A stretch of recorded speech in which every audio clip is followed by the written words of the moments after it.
Hello everyone, welcome back to my YouTube channel. My name is Anu. I'm a holistic mindset and life coach, and I'm here to remind you that you can be, do and have anything that you want. I offer one-on-one coaching. You can find all the details in the description box below. I do individual calls which last for an hour each, or there's a package of 28 days where you have 2 calls per week, an hour each again, and exercises for 28 days. And in this package, we focus on reprogramming your mind so that you can achieve your dream life. Today, I'm talking about something which is quite controversial: manifestation.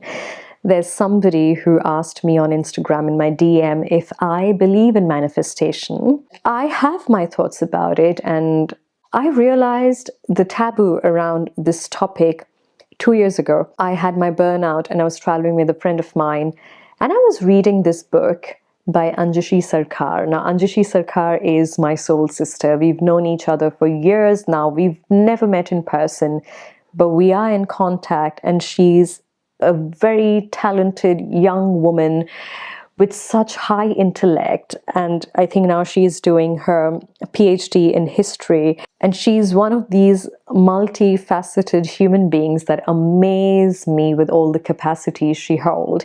And she's also a manifestation coach. And I was reading this book, Manifestations Made Easy by Anjushi Sarkar, and this is a retrospective analysis on spiritualism. When I was reading this book, this friend of mine said, "Oh, do you believe in manifestation?" And it was so funny with the DM that I recently received. My mind went back to it because there was this automatic response of, am I being put in some sort of cult or something, which is not evidence-based. Now, I have mentioned in my previous videos that I have had my share of exploring different ideologies, different belief systems. Manifesting is bringing in your reality what you deeply desire through your thoughts, beliefs, and actions. If you just sit with this little description of manifestation, you will notice that this has been described, and this dates back to centuries, in different schools of thoughts, in different ways of living, in different philosophies, different cultures, different religions, different belief systems. They all talk about the same thing. For instance, a very universal concept is you focus on the good things, or where you put your attention, that thing grows. Now, manifestation is not just wishful thinking. Manifestation is not making a wish, let it go, let it disappear, and the universe is going to give it to you. I think if you try to find evidence for anything, you will find evidence as long as you believe in it. And the thing about manifestation is, it is not just the good stuff. It's not just the good thing that we manifest. We manifest the good, bad, and ugly. All of it. So simply put, we have been manifesting all our life. And the past decade or even more that I've dedicated to just understanding the human psyche and understanding consciousness, which actually came in the later half of the decade. My journey began with understanding law of attraction and manifestation, to be honest, which then opened the door to consciousness, which then opened the door to understanding the concept of God, for instance. And I think I am extremely grateful and humbled because I know this is what I've been doing all our life, and all of us, we've been doing all our life. When I studied the mind-body connection, when I was studying mindset coaching, we had different lectures from Dr. Joe Dispenza, and he rarely uses the term manifestation. And by now, I already had this information and this background about manifestation and law of attraction. But Dr. Joe Dispenza talks from a very scientific perspective, which helped me because of my background in science. But when he talked about neuroplasticity, when he talked about habit formation, when he talked about the subconscious mind, also Dr. Joseph Murphy does the same thing in the book, The Power of the Subconscious Mind. Every time I read something apart from manifestation, I thought, yes, but you are talking about manifestation, because it's the most basic thing we all do. But we do it unconsciously. That's the thing. When I got specifically into manifestation, I got tired of all the tools and all the exercises that I was supposed to do because it made me feel like I belonged to a cult. So of course there was a sense of shame. Of course I never could talk about it because I thought I would be judged.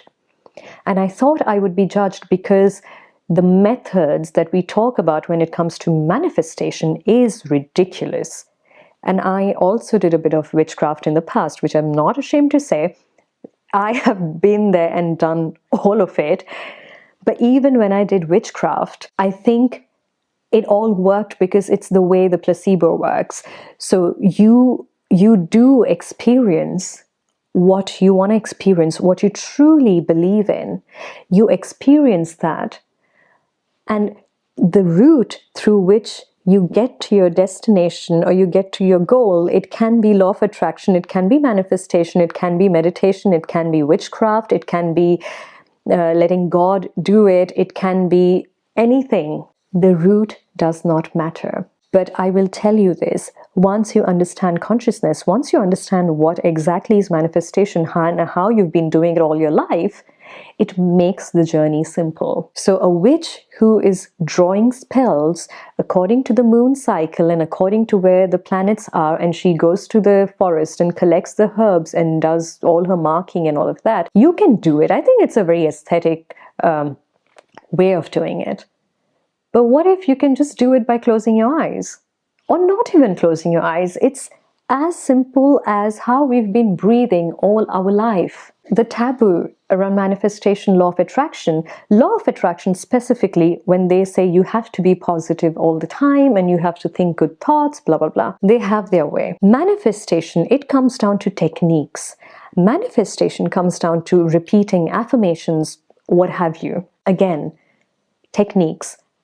Now, if I could explain this from a very scientific perspective, it comes down to neuroplasticity. Now, what is neuroplasticity? For this, we have to talk about neural pathways. This is where it gets interesting. So, when I mention in every video that I help you get out of your autopilot, what does that mean? You have a car that drives automatically and you feed your address of home. And let's say today I have changed my address, but I sit in my car and I say, drive me home. It's going to drive me to my old address until I deliberately change the address and say, okay, now this is my new address. So you've not got to drive me to my old address, my new address.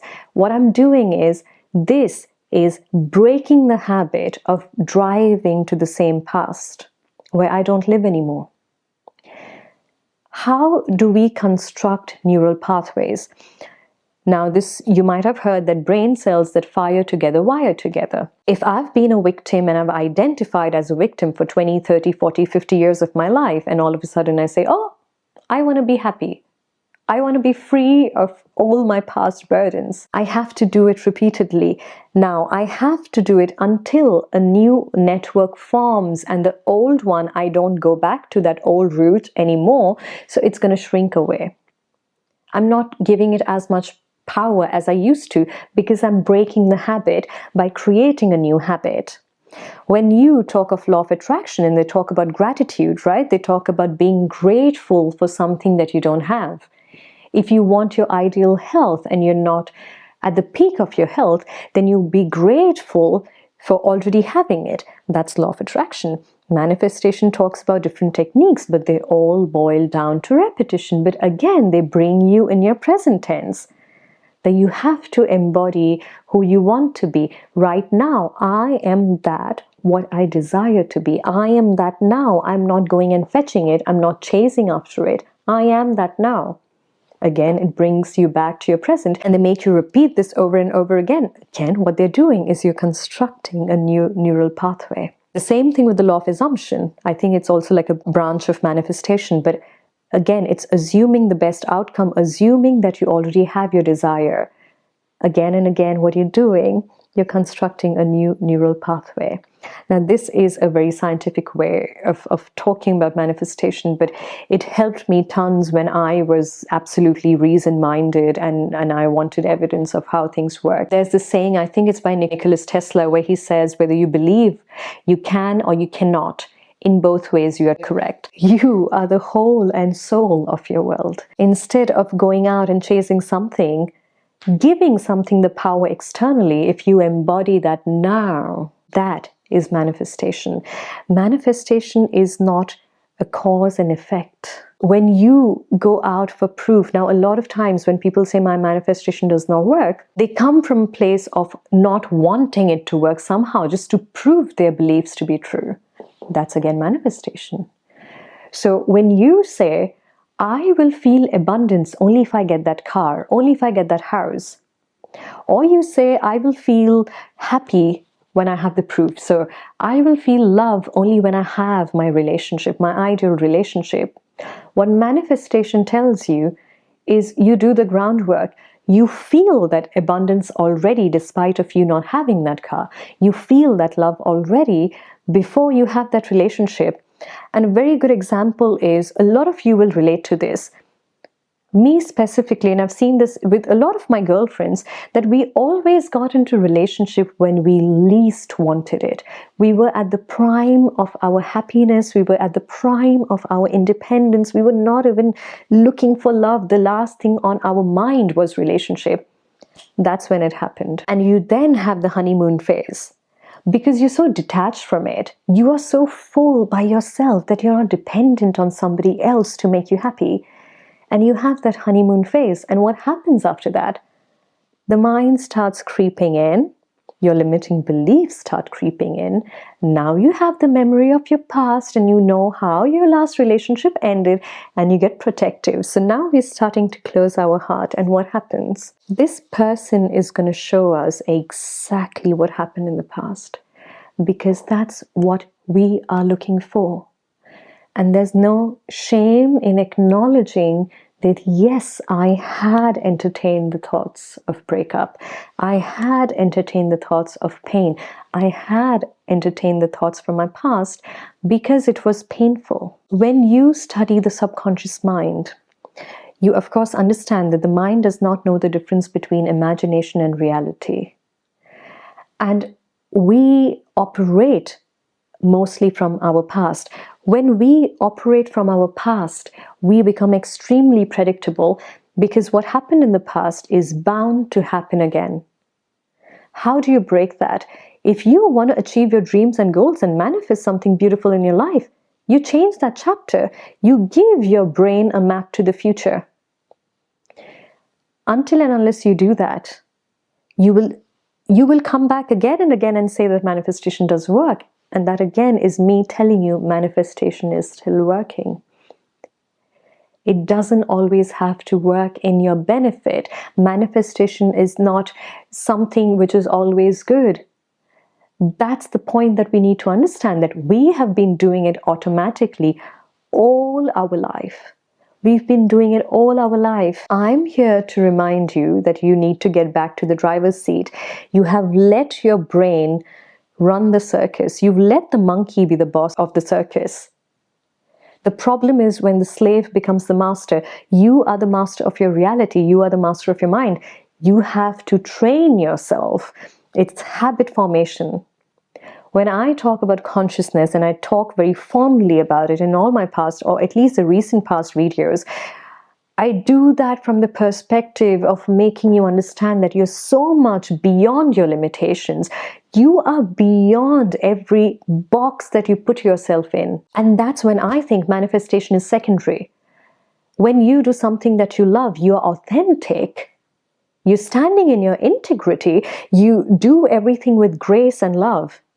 The manifestation is secondary. It is bound to follow you. It is bound to show up.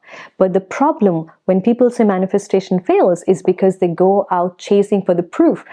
I want to see if manifestation works, so I am needing proof to see this in my life. But you are not shifting. You are not shifting your state of being. You are not shifting in your consciousness. The more you understand your consciousness, you will realize manifestation is something that I've been doing all my life. I've been doing it. What am I afraid of? Nothing. Because if I'm aware of my true being, the car, the house, the husband, the dogs and the cats, and I don't know, the big garden, everything is secondary. If I find my truth, if I find myself.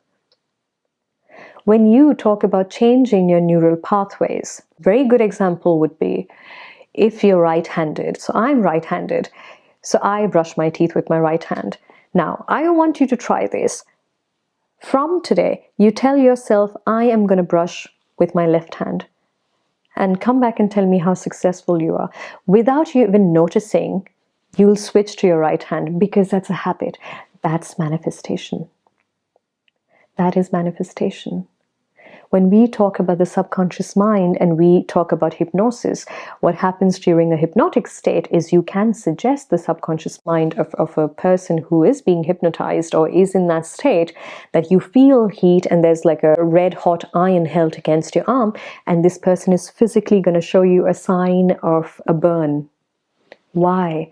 Because that's how powerful the mind is. If you can give the right suggestions to your mind, and not let it operate from the past ways that it's been operating. No, we change it. We change the narrative. A friend of mine said, oh yeah, but now it's like 30, 40 years I'm in. There's no hope for me. No, it is. We don't do it tomorrow. We do it now. You know the saying, the best time to plant an acorn was 200 years ago. The second best time is now. It doesn't say the second best time is tomorrow. It's now. Now. You have it now. You do it now. We do not waste another moment.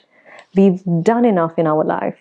We've functioned in autopilot enough. And if you want proof and evidence of manifestation, if you don't believe in it, if you're a skeptic, I would say don't go and pull out big guns and say, I want a big mansion of, I don't know, $100 million.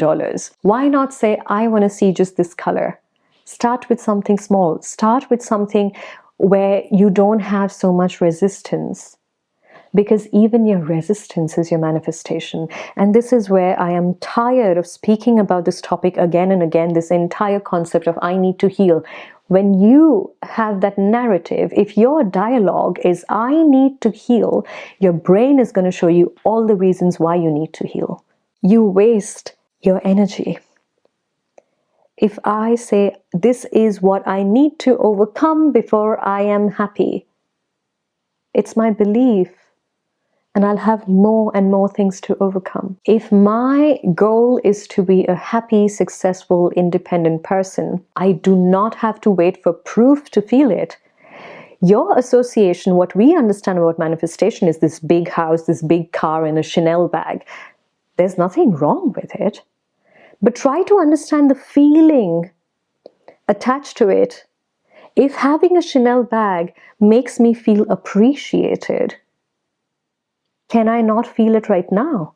If having a mansion and a bungalow with 20 dogs makes me feel protected, makes me feel safe or successful, can I not feel it now? If being with the ideal man, being in a relationship, being happily married and having 25 kids, if that is my definition of being loved, can I not feel it now? Your job with manifestation is to feel these beautiful emotions now, at the present moment. We do it now. We feel it now. And then you see whatever you want is a side effect. It's going to come along. I'm not shaming anyone for having materialistic desire, but I think the entire materialistic philosophy or this entire materialistic based evidence in science is for us to play with. These are certain tools that, yes, you have it. You have it to explore, to navigate. But it's not the whole and soul of your existence. The whole and soul of your existence is your consciousness, which is beyond anything tangible. If you understand your consciousness, you become a master manifester consciously. And then you can still have your desires, but it's like that. You don't have to do any techniques. It's like with the process of manifestation, there were so many techniques that I felt like I belonged to a cult. I think that's why the shame revolves around this topic, because of the techniques. To write your affirmations, 10,000 times. Why do you want to do it? Yes, if you are conscious enough, you get back to your driver's seat again and again. You might be aware, oh, I went back to autopilot. It's fine, I come back. That's what manifestation is. And you are doing it all your life. You've been doing it all your life. What we talk about now is conscious manifestation. This is what I want. This is what I have. It's not, this is what I'm going to get. You are your desire. You are everything that you search for. Every emotion, every feeling that you want to experience with that evidence of give me the proof to be happy comes from within. The shoes and the cars and the house and the designer handbag is not giving you feeling. You are generating that feeling. Again, no shame around it. Go live your best life. Understand manifestation. It's not witchcraft. It's not wishful thinking. It is as natural as breathing that you've been doing unconsciously. Now, if you want to change your neural pathways, of course you've got to get into the driver's seat, and of course it's going to be uncomfortable. So what? And a friend of mine, she gave me the analogy initially when I was into manifestation. I think it was again Anjushi Sarkar, and she said, think of the universe as this power that just says yes. So you talk to the universe unknowingly and you say, oh, men cheat all the time. And the universe says, yes. My health is terrible. I can't even walk. My back hurts. My hair is falling out. And the universe says, yes. Whatever you say, it says yes. And again, the universe is not outside of you. What do you believe in? What are your core thoughts and beliefs? You need to figure that out. This is where you need to work, and this is where you need to change. You have two choices. You either evolve or you repeat. If you are a person who's constantly dwelling in your past, I can tell you that's your future. Not because I have that power, because you have that power. There's nothing wrong in talking about the past, and you say, this was my past, but hey, you know what? I decided this is my future. That will be your future. Don't be predictable by operating from your old neural pathways. They'll bring you to the same destination. You want to change the address, you want to change your destination, get into the driver's seat until that becomes your new autopilot. I hope this video was useful. If you're new to my channel, please don't forget to subscribe. I come out with a new video every Friday. I'm sending you lots of love. Bye.